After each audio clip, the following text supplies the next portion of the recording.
Jaya Radha Madhava Kunja Bihari.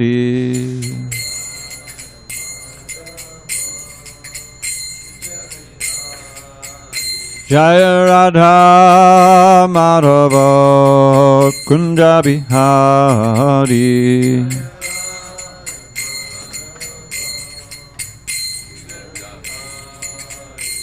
Gopijana Vallabha Girivardhari.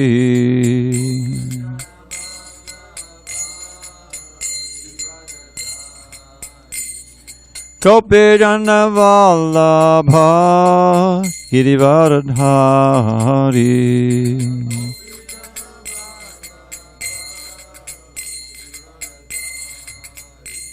Yashodanandana Bhajajana Ranjana.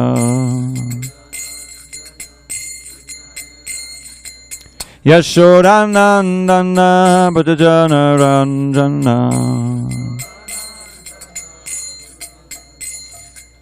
Yamuna Tira Vanachari. Yamuna Tira Vanachari. Jaya Radha Madhava Kunja Bihari.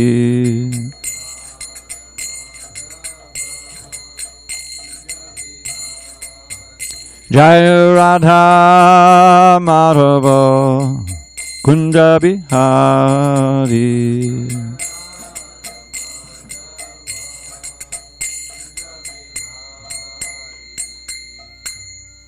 Jai Mishpad Paramahansa Prajagacharya Astotar that Sri Srimad Divine Grace Srila HG Bhakti Vedanta Swami Prabhupada Ki Jai.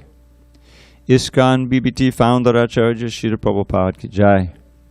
Jai Om Vishnupad Paramahansa Prajagacharya Astotar that Sri Srimad Divine Grace Srila Bhakti Siddhanta Saraswati Thakur Ki Jai. Ananta Koti Vaishnavrinda Ki Jai. Namacharya Srila Haridas Thakur Ki Jai. Kwantaraj Srimad Bhagavatam Ki Jai. Samaveta Bhaktavrinda Ki Jai.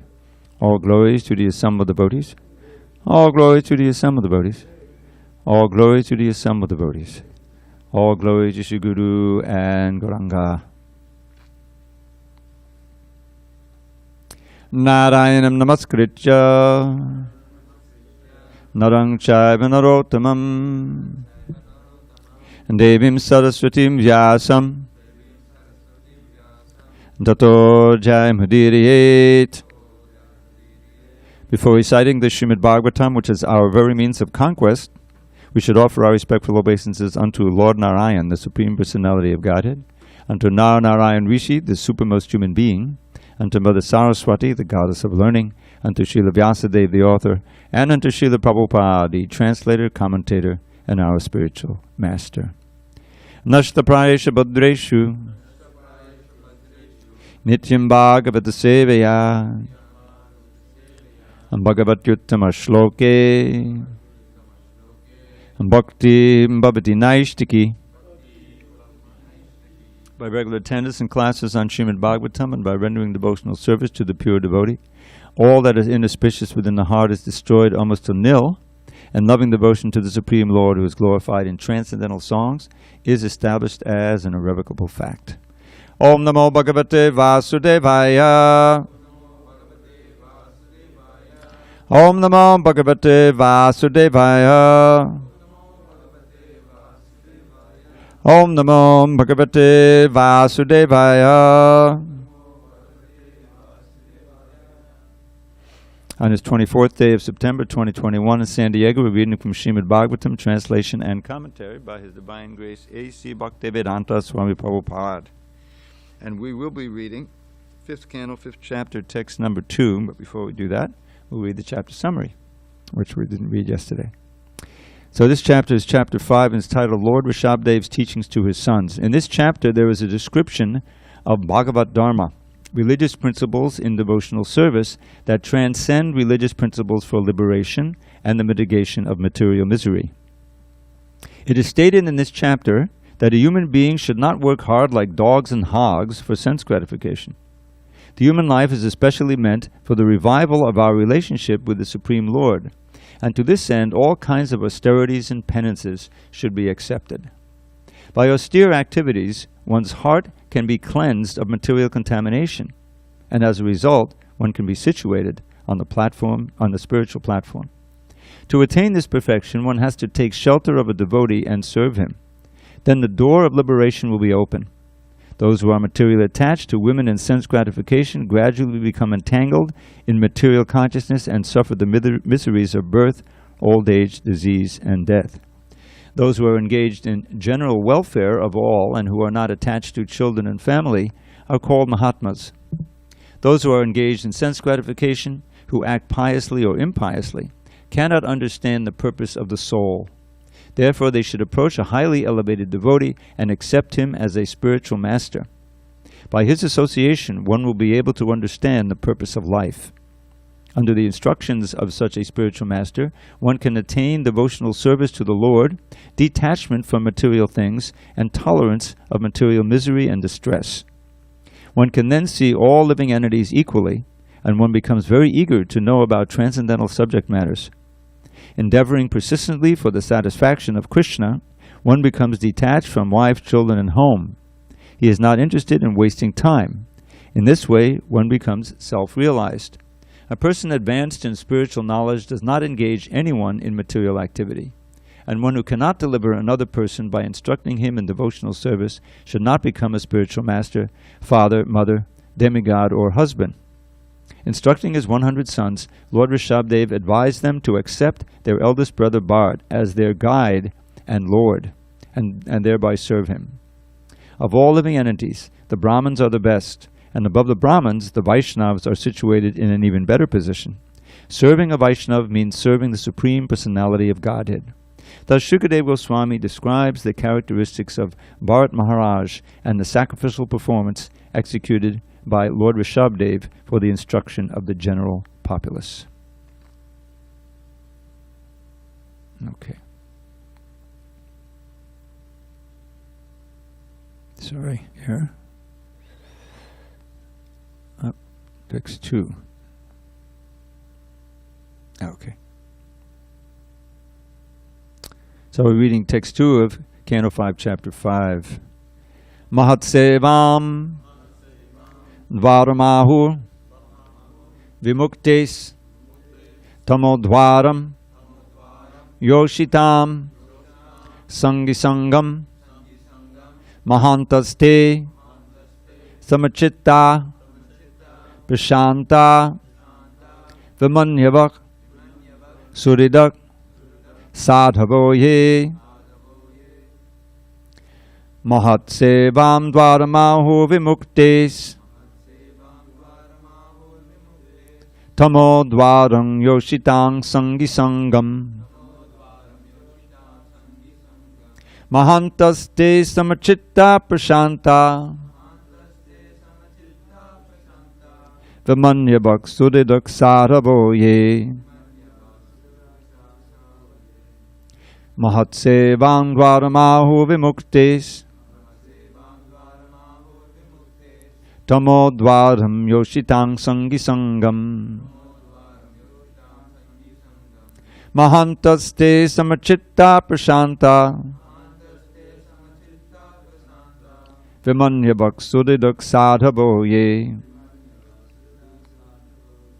Mahatsevam Dvaramahu Vimuktes Tamodvaram Yoshitang Sangisangam Mahantaste Samachitta Prashanta Vimanyavak Suridak Sadhavoye.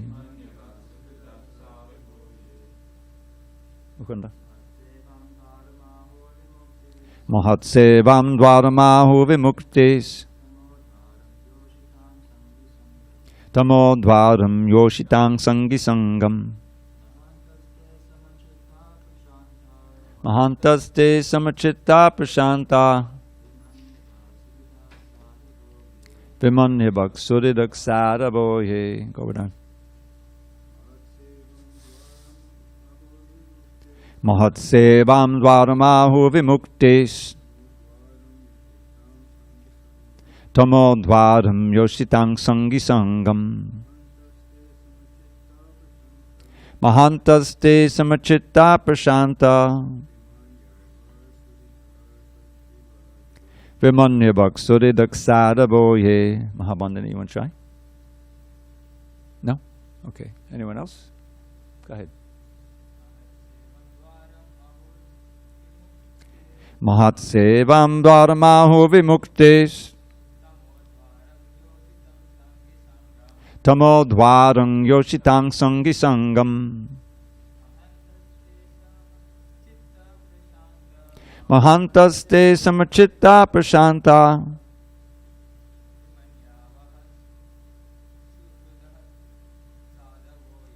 Vamanya bhaksuri daksara boye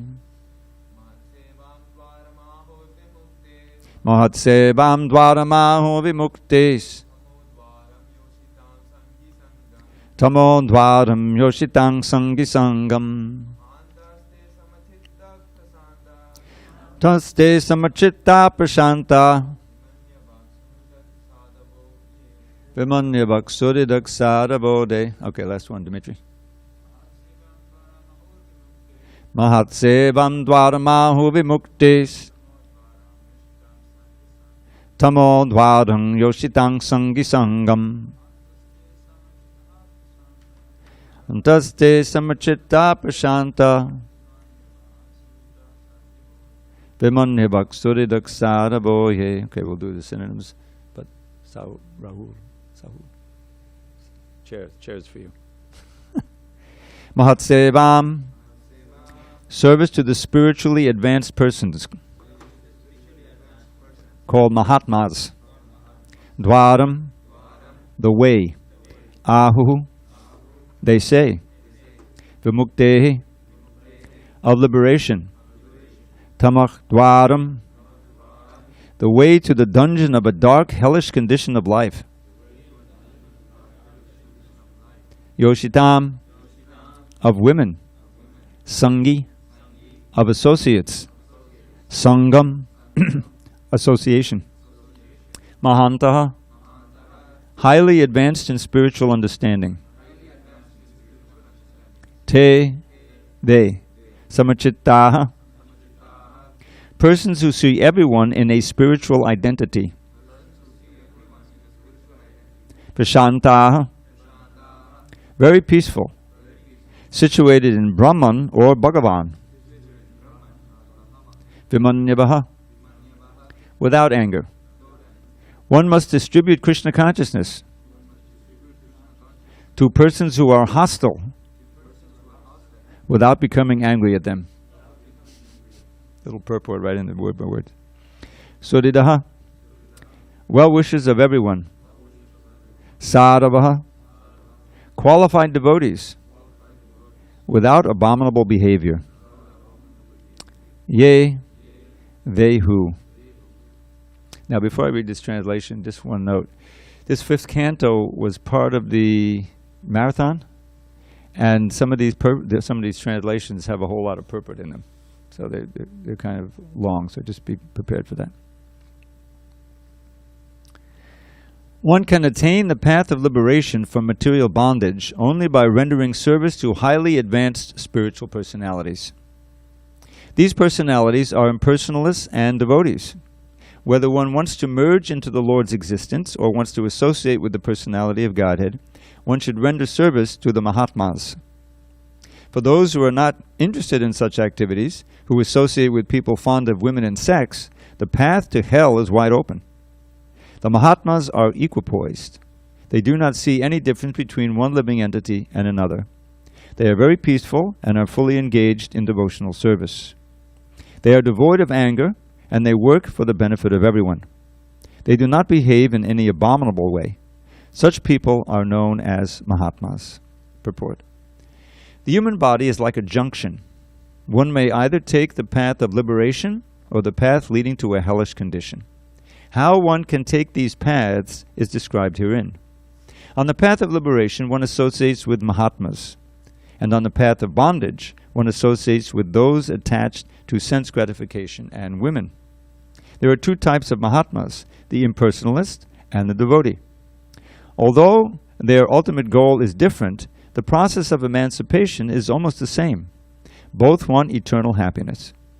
One seeks happiness in impersonal Brahman, and the other seeks happiness in the association of the Supreme Personality of Godhead. As described in the first verse, Brahma Saukyam, which means Brahman happiness. Brahman means spiritual or eternal. Both the impersonalist and the devotee seek eternal blissful life. In any case, it is advised that one become perfect. In the words of Chaitanya Charitamrita, Madhya 2287, Asatsanga tyaga e Vaishnava achar, Stri sangi eka sadhu, Krishna bhakta ar. To remain unattached to the modes of material nature, one should avoid associating with those who are asat, materialistic.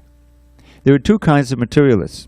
One is attached to women and sense gratification, and the other is simply a non-devotee.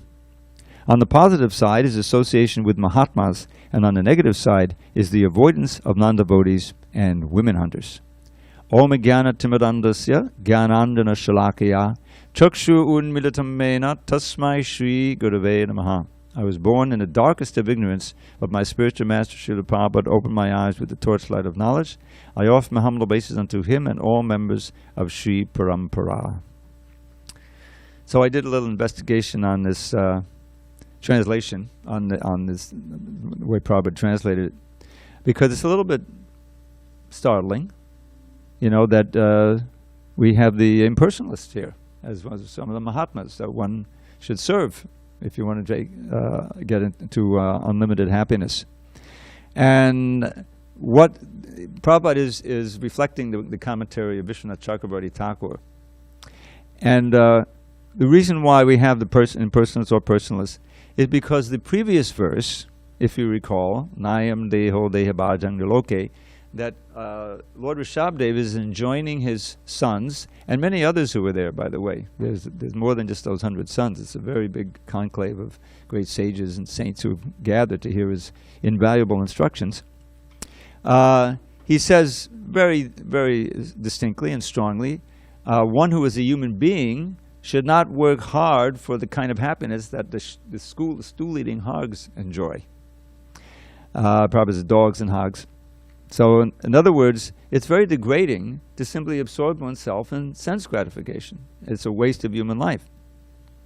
Rather, one should perform tapo divyam.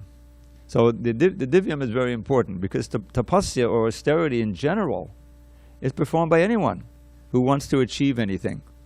And it doesn't have to be divyam. Just think of Hiranyakashipu. Extreme austerities, all for the purpose of gaining the power to conquer the universe and become immortal, demonic. So it's mentioned there, it's tapo divyam. And what's the advantage of that? One will purify one's existence. Tapo divyam putraka, O sons, tapo divyam putraka yena sattvam shuddhyed, by which one will purify his existence. In other words, everything about one's life becomes purified. The senses, the mind, the activities, the relationships, all of that is a result of proper austerities.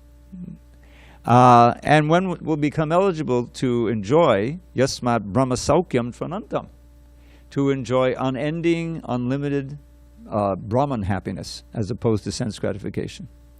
So that Brahman happiness also includes Brahmananda.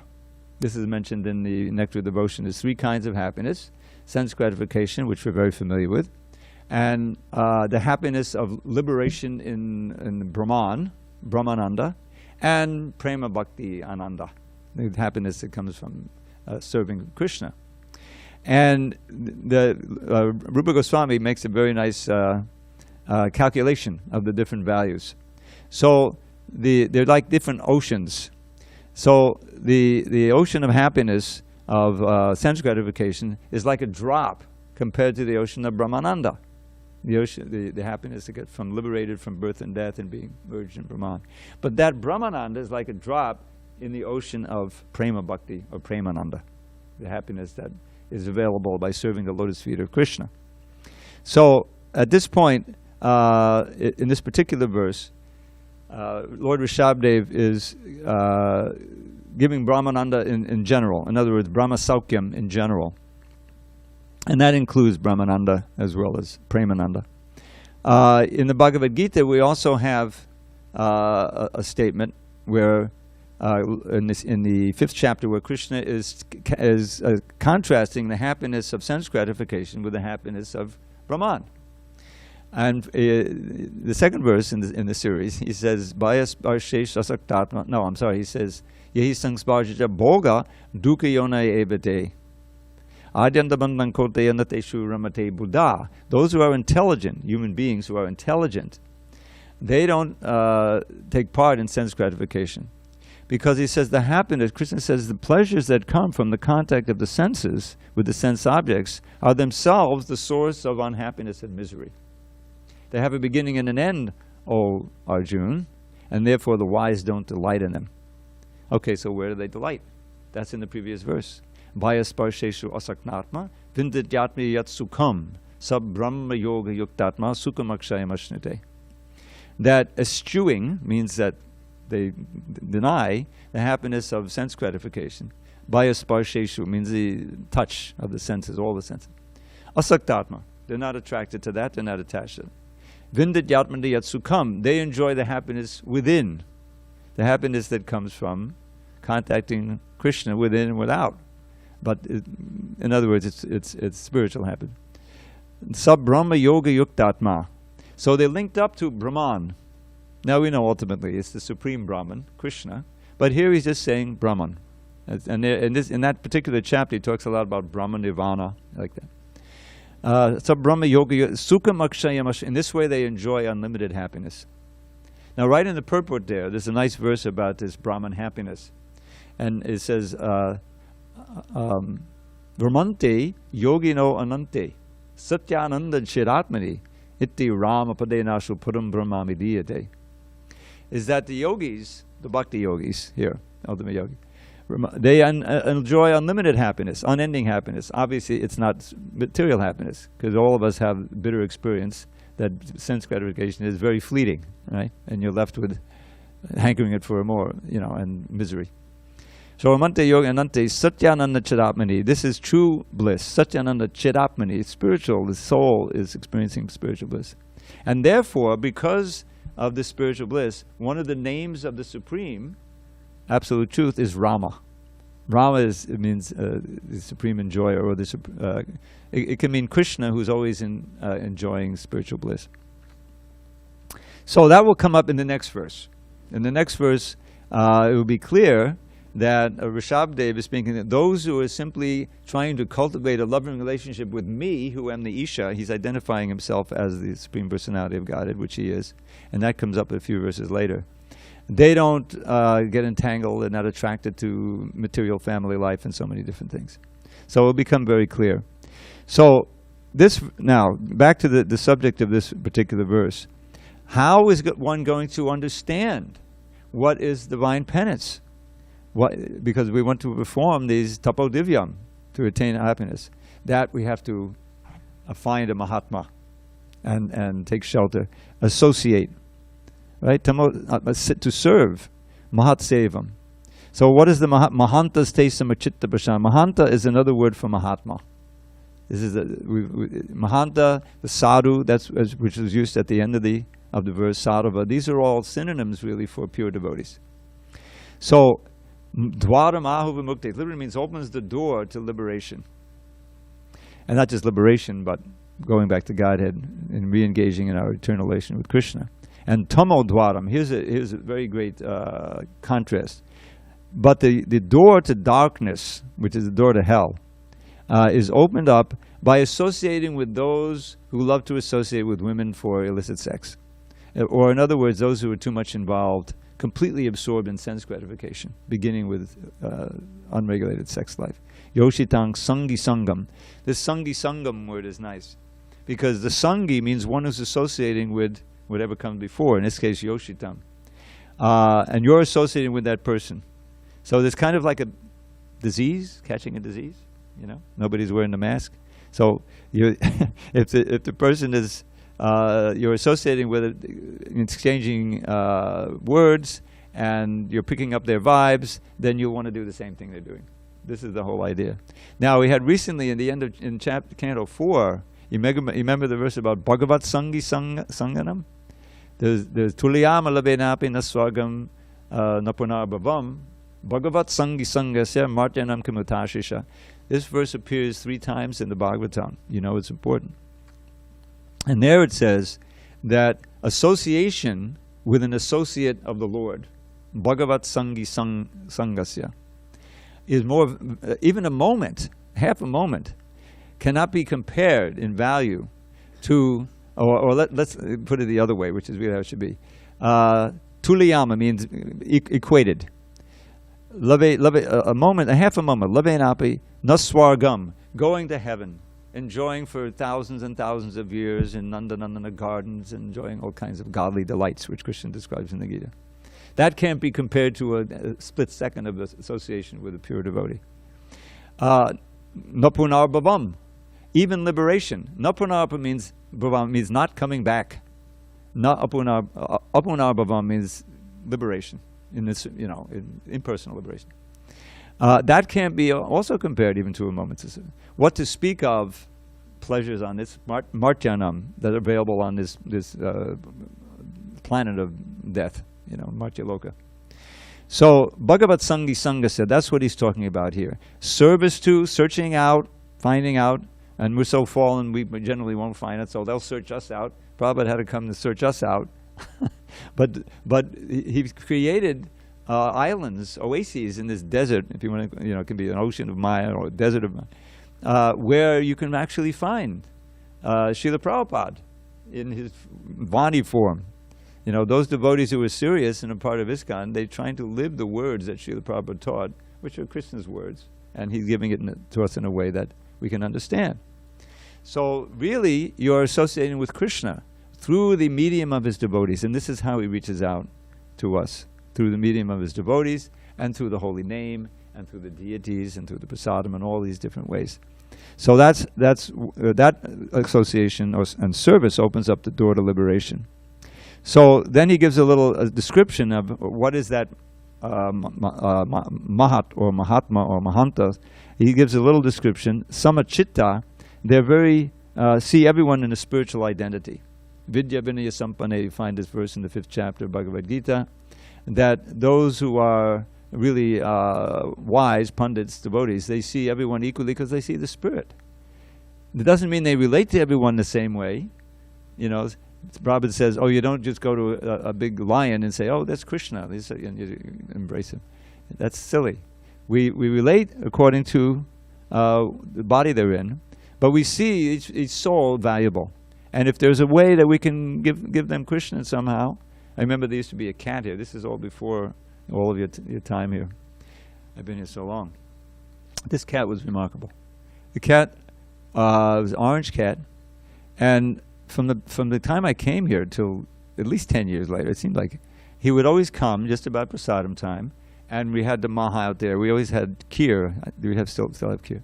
And we knew he liked kheer. Cats like milk, So we put a little kheer on a leaf, and we'd go down, and he would lick the kheer, lick the kheer, lick the kheer. So a very fortunate cat. So you see, so you give the chance to come closer to Krishna, if you can. We don't kill any bugs if we don't have to. If you see one trying to take them outside. So in this way, you're seeing them equally. Even the trees.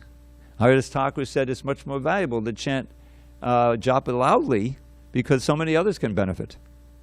And he would do that. And we can also feel that way. So that's one of the samachitta, seeing equally, and prashanta, peaceful. Who can really be peaceful? Krishna has so many verses in the 2nd chapter about peaceful. Vihaya kama nyaksavang pumang chadadi nikspaha nimamo narahankara sashanti madigachati. This is the summary verse, next to last verse of the chapter. One who gives up all lusty desires only for his own pleasure of all kinds of varieties. Puman chadadi nikspaha, lives free of these kind of desires. Nirmamo narahankara, and is free of the false sense of possessiveness and false ego built on the body, I and mine. He can attain peace. Lord Chaitanya also has a wonderful verse in his teaching to Sanatana Goswami. Who is really peaceful? There's basically 4 categories of human beings. Okay? Vast mass of people, especially in this age, are in the first category. They're what we call karmis, fruitive actors. They're always looking to please the senses and the mind in various ways. Then there's the jnanis, who are looking for liberation, and the yogis, who are looking for some material perfection. You know, they might think they want liberation, but generally they get into the siddhis. And then there's the bhaktas. So he says,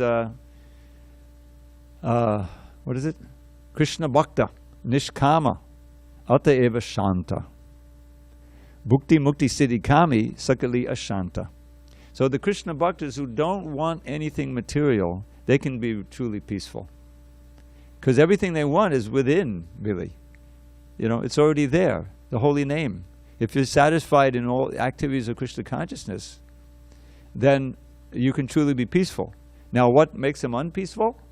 Because they're agonizing, like Lord Chaitanya. How will these fools and rascals be saved? So that gives them impetus to go among the fallen souls, to try to give Krishna consciousness, give a book, give the holy name, give prasadam, invite to reach out. So in that sense, like Prahlad, they're happy and peaceful, but there's still an anxiety for the fallen souls. That's bhakti.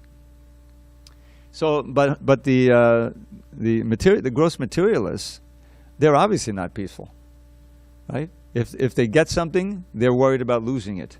If they lose it, they're really in anxiety, and if they don't get it, oh, that's even more hassle. So where are they? How can they be happy? Even the billionaires can't be happy. They may lose it, or they get insulted. I mean, it doesn't matter how rich you are. In fact, you're probably more likely to be insulted, and if you're very wealthy and powerful, right? So it's just, you can't be peaceful. Plus, time is passing. No matter how rich you are, old age is coming. You can buy the best medical care, but you're going to leave, and the infirmities of old age and all these different things. When you identify with the body as a source of pleasure, you can't be peaceful. It's just one source of anxiety after another. So that's not going to work. And then even those who want liberation, even if a few of them can go up to Brahmaloka or the Brahman effulgence, they're not satisfied with that after some time, because it's not natural. They think they're liberated, but their consciousness is really impure because they've rejected the personality of Godhead. They're envious. They want to be God. They want to be the Absolute. So eventually they fall down. Because they're averse to serving the lotus feet of Krishna. So that's a very important verse. So they can't be peaceful. First of all, getting up there, you can imagine trying to control the senses without having any deities, without having any holy name, association, prasadam. I mean, it's possible if you're always engaging your senses and your mind in Krishna consciousness, and you're feeling, yes, I'm becoming detached from all those things that I used to be addicted to, miraculously. But if you don't have those things, then it's just a question of will. How can I forget this? It's not easy being an impersonalist. And then you have the yogis who may start out, very austere, meditating on the super soul within. But as soon as you get some of those cities, whoa, now I can travel, astral travel. Let me see what's going on in Swargaloka, And, or, hey, those Americans, they don't know anything. Let me go over there and, start a yoga group and then, make a lot of money, Somehow or other, they usually get deviated, unless they're able to become devotees, So they can never be peaceful. Devotees. So that's Prashanta. He's describing the devotees here. Vimanyavak, they're free of envy, no anger. Why? What's the cause of anger? Unfulfilled desires. Right, we know that from the second chapter of Bhagavad Gita. Kama krodho vijayate. From strong material desires comes anger. There's so much anger in America today. This pandemic is really crimping everyone's style. Can't go where I want to go. Can't see what I want to see. Got to wear this stupid mask. A lot of anger. Why do you think every day there's shootings here, shootings there? It's horrible. But that's the nature of a materialistic society. As soon as there's a little disturbance, people become very angry. So, but one who is satisfied within, enjoying within, and is with Krishna consciousness, then he's not. There's no material desires, no karma. Therefore, there's no anger. The anger can be overcome. And then Suridak, the friend of all. This word is Krishna says Suridam Sarvabhutanam at the end of the 5th chapter. What's the peace formula? We're talking about peace. Bhoktaram Yagditapasam Sarvaloka Maheshwaram Suridam Sarvabhutanam Gatva Mam Shanti Mrichyati. This is another verse about peace in the Bhagavad Gita, maybe the most famous. So one who knows these 4 things, or 3 or 4 things, can be peaceful. First, that Krishna says, that Krishna is the enjoyer of all sacrifices. That means that whatever work you do, Krishna is meant to enjoy the fruit, not you. You're entitled to what you need to just maintain yourself simply. But anything beyond that is bondage, keeps you bound to this world.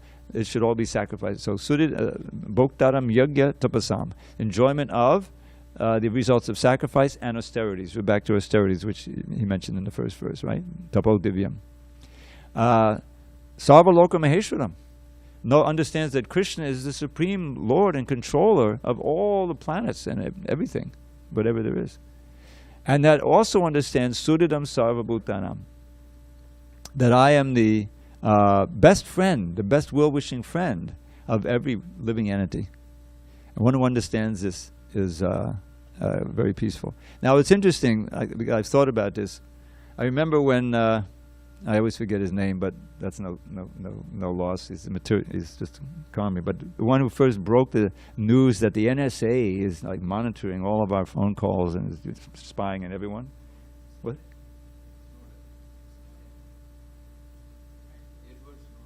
Edward what? Snowden. I can't understand their accent. I'm sorry. Edward Snowden. Okay, so what? So then there's all this thing. Well, like, my God, that's horrible. I'm being watched, and they had this thing called a panopticon. I read about it. This was something they had in prisons, and they're trying to find out what's going on with every prisoner. So they had this big structure in the middle of the prison. The prison was a big circle, and they would look in, or they might be looking in. So you have to figure their. So why is this so disturbing? Why do we have the First Amendment? Freedom of speech, and the one of they can't just come and investigate you without a probable cause that you committed a crime, right? Because people don't trust that they really have your best interest in mind. Those people who are watching you, I'm not doing anything, and they're still spying on me, and maybe they're going to come and take my bank account or something. You don't trust that the person with that power is your. So therefore, suridam. One who understands that, yes, I'm in everyone's heart. I see what you're thinking. I know what you're thinking. But I have your best interest at heart. Krishna has nothing to gain from exploiting us. He's already there in Goloka Vrindavan. His only motive is to help us in everything he does. And that means all the suffering in this world. Well, why does he cause so much suffering? It's called tough love, okay, in modern parlance. Because we're such rascals, we've turned away from Krishna. We're trying to compete with him. We're exploiting others of his, living entities. So we need reformation. And that comes with the suffering of material life. But he doesn't leave us abandoned. He's always here. He comes personally. He sends his representative. He leaves his books. So that if we're fortunate and we come in touch with the Bhagavat Sanghi, associate of God, then we can pick up, oh, this is why I'm suffering. Let me try to purify my existence. Let me chant Hare Krishna. So then, yes, and I remember how miserable I was when I wasn't. So that all of that suffering is also part of Krishna's mercy. And a real devotee sees it that way. That whatever happens, you don't blame God. I worship Krishna. I've been chanting my rounds. I go to the temple every Saturday and do some seva. And still this happens to me. I lost my job or I got sick. Where is my Krishna? Where are you now? Let me worship Shiva. No, you never give up. What is that? The last verse of the Shikshastika? Yeah, what's the last line? I know. Ashli Shiva Paran Banashtamama Darshanamama Kudo. Yatata Vibarat Lambato Mat Prananatas Chuseva Napara. that He's always the Lord of my heart in any circumstance. He may crush me, He may ignore me, He may leave me, but I'll never give up loving Him. This is Radharani's attitude. She's in separation for years at a time, but she's still hoping He'll return, thinking about Him. Of course, there's a whole lot of varieties of how that ecstasy is expressed. We won't get into that. But this is, it's an interesting turn, because the very next verse and the series after it, which is famous, you know these verses, Vijay, Nunam Pamatta Kurate Vikam, where Rsabhadeva will have this classic line, which is Pritir Nayavan Mai Vasudevi Namuchate Dehi Yogena Tavat, which means that until and unless one develops love for me, Vasudev, he directly says Vasudev there, one will not be liberated from bondage to the body. So that's a long way from it, where you're giving some leeway here for the impersonalists, Mahatmas impersonalists. You're not going to make it, And we have Lord Chaitanya, don't associate with the Mayavadis. Whatever you do, you'll be destroyed. So we have a little bit of understanding, because it was Brahma Saukyam, but after a few more verses, there's no question. Until and unless one develops love for Vasudeva Krishna, which only comes from bhakti, practicing bhakti, one cannot be liberated. Somehow or other you'll come back to try to enjoy some variety of sense gratification, and you'll stay in the clutches of Maya. So these verses are so important. Prabhupada spoke on the last verse at least 11, 12 times when he was in India. He traveled from city to city, and when he came, they would have sometimes hundreds or even thousands of people listen, and he spoke on this first verse. So it's worth contemplating, even, I don't know if I want to say this, memorizing, Nayam Deho Deja. And that's an interesting meter. They're like walking meter, not too fast. Okay, so we come to 8:30. Anyone have any questions or comments? Either Hare Krishna. Okay, okay, you're on, Vijay. Thank you very much, Dravida Prabhu. The quote from the translation is, quote, "They are devoid of anger, and they work for the benefit of everyone. They do not behave in any abominable way. Such people are known as Mahatmas," end Right. quote. So my question is, related to the context of this quote, what is the meaning of the following saying? A devotee is as soft as the petal of a rose and as hard as a thunderbolt? You say as soft as a petal of a rose? Did you say that? Yes, soft as a rose. soft Soft as a rose, as a rose and hard as a and thunderbolt. as hard as a thunderbolt. Yeah, usually they're not. Those characteristics are displayed at the same time. But yeah, Prabhupada said he can be the pure devotee can be as hard as a thunderbolt or as soft as a rose. Yes, because both of those are conducive in the right circumstances for encouraging the devotional service, for bringing out devotional service in the sadhaka. The soft of a rose is there when the devotee does something very nice, and he's doing a service nicely, and he makes some nice offering. Then the spiritual master expresses his real affection, which is like manna from heaven. I mean, devotees would describe, it's described in the Lilamrita, that if they would do something and Prabhupada would smile, that oceanic smile, their whole day or the whole week was made. I mean, that's what we're working for. People living austerely, really, but that made it all worthwhile, because it's obviously Krishna smiling through them. It's fulfillment, and at the same time, when the devotee is doing some nonsense or needs some cheating, you can be very severe, which is, we also need that. One time a devotee asked Prabhupada, can one just take initiation from reading your books? Do we need or in general, does one need a personal spiritual master, or can you just understand? He said, yes, you have to because he can pull your ear. In other words, you need that personal attention where someone is getting on your case and to break you out of the whatever illusion you're in. That's often very, and that's why you find oftentimes the first words that the Guru speaks is chastisement. What did Krishna say to Arjuna? Ashocana vashochastram pragyabharam shabhashase gatasuna nanashonshati pandita. You're speaking learned words, but you're lamenting for what's not lamentable, the material body. The pundits don't speak like that. So he's giving a little chastisement. And even Narada Muni, when he came down, Vyasadeva was in he was dissatisfied, having written all the books, but he didn't write Bhagavatam yet. In the 5th chapter of the first canto, So Narada Muni, he understood what his disciples going through. He appears on the scene, and he says, "Do you really think that it's wise to put forth the body and the mind as objects of self-realization?" And then he said something which, when you read about it, is kind of amazing, because he'd written all the Vedanta Sutra, all the Upanishads, the other Puranas, the Mahabharata, which has the Bhagavad Gita in it. What's not to like? There's plenty of bhakti in there, but it's not pure. In other words, there's other things mixed in. And this whole section of the Vedas, which is Karma Kanda, which basically is helping people to go to heaven or whatever, So he has his first words of instruction. You'll recognize this verse. Nayad vachas chitta padang hare yasho jagat pavitram pragunita tad vayasam tirtam ashanti manasa nayatra hangsa niramantu shikshaya. So who are the hangsas? The swan-like devotees. They enjoy eating the lotus buds, in a pure water, pure lakes and things. So he says here that they may be very nicely written. Every verse is composed beautifully, beautiful literary construction. Chitra padang. But it's devoid of any mention or any glorification of Hari, Krishna. Then it's like a pilgrimage for crows. Pilgrimage place for crows.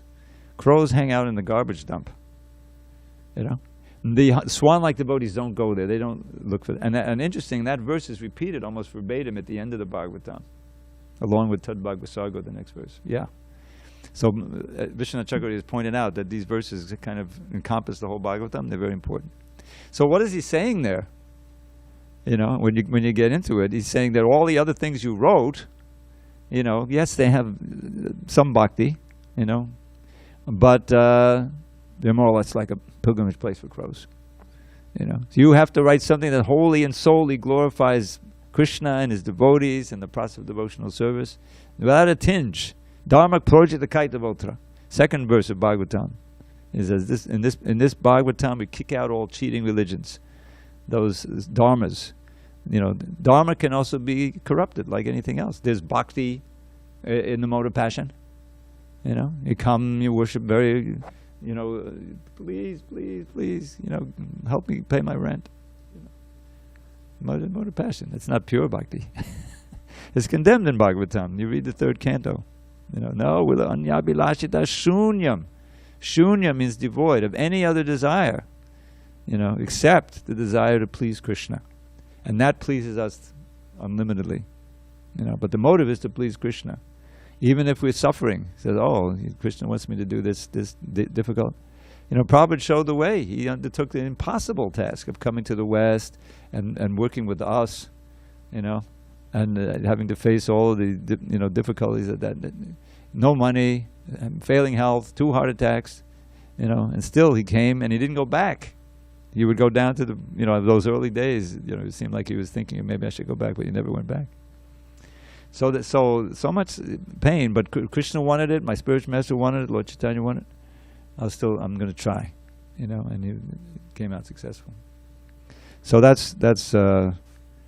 Dravida Prabhu, if I may, related to the answer you just gave to my question, related to the questions I have been asking to this Sangha, what is the proper treatment in relation to the quality of my questions, the rose treatment or the thunderbolt treatment?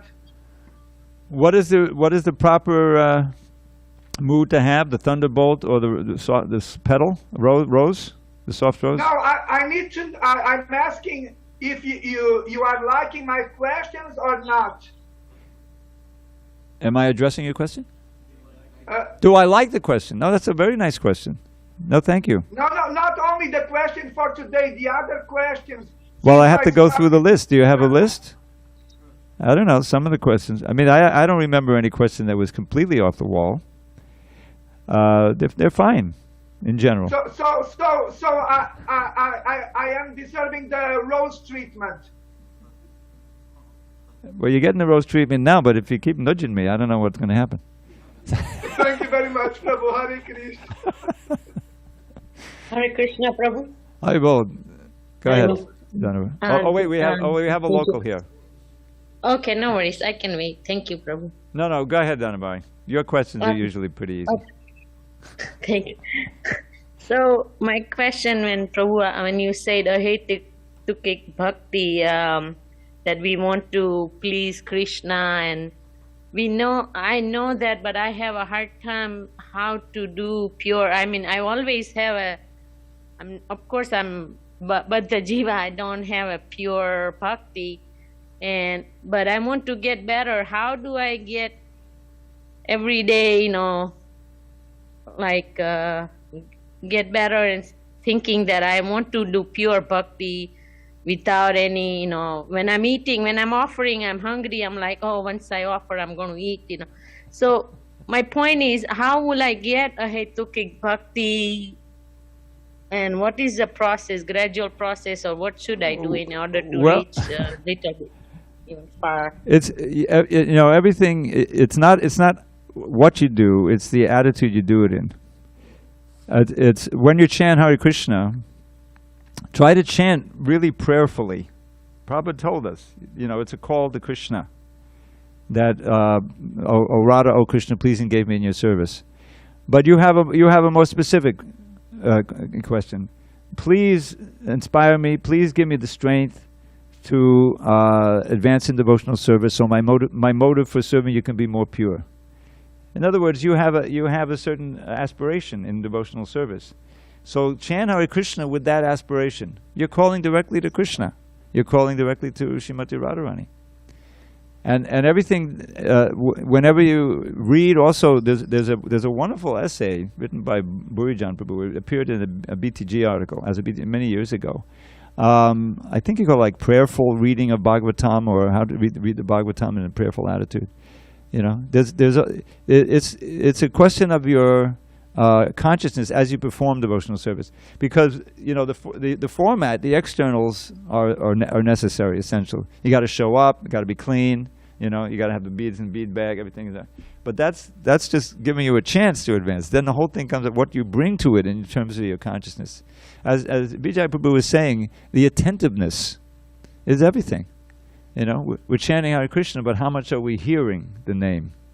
How much are we chanting? There's a beautiful verse for Queen Kunti, and then I'll end the answer there, and then we're going to have Daniel's question, because I stiffed him the last time. Was it Bhagavad Gita class?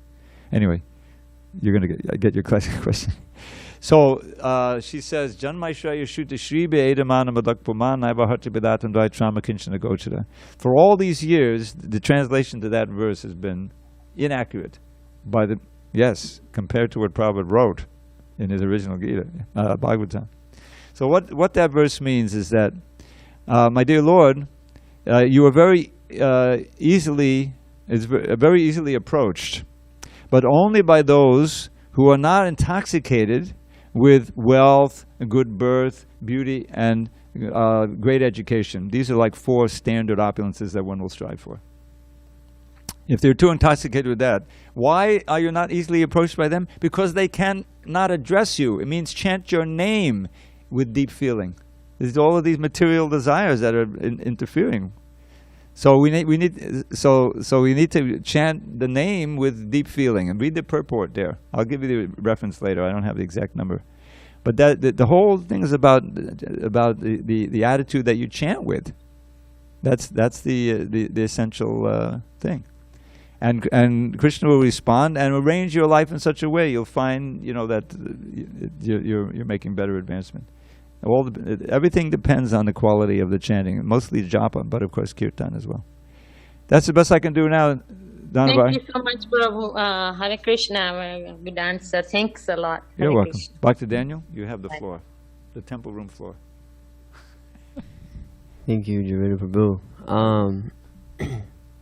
So my question is about siddhis. About Siddhis, like the power. siddhis. Siddhis, Yes. Yoga yeah. siddhis. Yoga siddhis. So I know most of them are material, but is there any that we can use in service? Because I know once we start like waking up at like 3, 4 o'clock, we start to develop a sense of habit and like being able to wake up at that time, or just doing devotional service all day without even having to nap. You just start going through that, so your energy just really. So you would like that particular city, to be on time and not having to take a nap during the day? Yeah, but is that okay? May Is you it part of- attain that city. That's not usually listed at one of the yoga cities. There are 8 cities. Do you want to walk on water? Who kn- if I can use it for Krishna. The thing that Prabhupada said, that he once said that the pure devotees have all these cities, but they don't demonstrate them. And there's a good reason why. Because as soon as you start demonstrating them, you get all kinds of people who just want to, please let me have that city. Can you please? No, chant Hare Krishna. I don't want to do that. Can you please give me this? You know what I'm saying? In other words, the spiritual master, the great devotees, they are concerned about spreading pure Krishna consciousness. And these powers that come can often, muddy the waters, so to speak. So let me put it this way, that if you're sincere in devotional service, Krishna will empower you to perform that service and other services you want to perform better and better. I personally experience, I'm fully believe that being able to go out, that incredible statistic which is still ringing in my brain, that Mahotsaha, you know what that means? Maha Utsaha. Utsaha Nishayadayat. Utsaha means enthusiasm. Maha means great. So even as a bhakti, he must have been really enthusiastic. That's how we got that name, right? So to go out and distribute, we calculated, what's it like, over 45 sets of Bhagavatams in one day, and collect $7,000 is much more valuable than any yogic city you can imagine. That itself is a siddhi. And to be, and to be enlivened to distribute books and to be in that mood, that's so pleasing to Krishna. Much more valuable than, to be able to walk on water or travel in the air or anything. So you should pray for that city. Pray for that city. And be fully satisfied. Plus, Vijay will be very happy. Okay, all glory to Srila Prabhupada. Hari Hari Maha.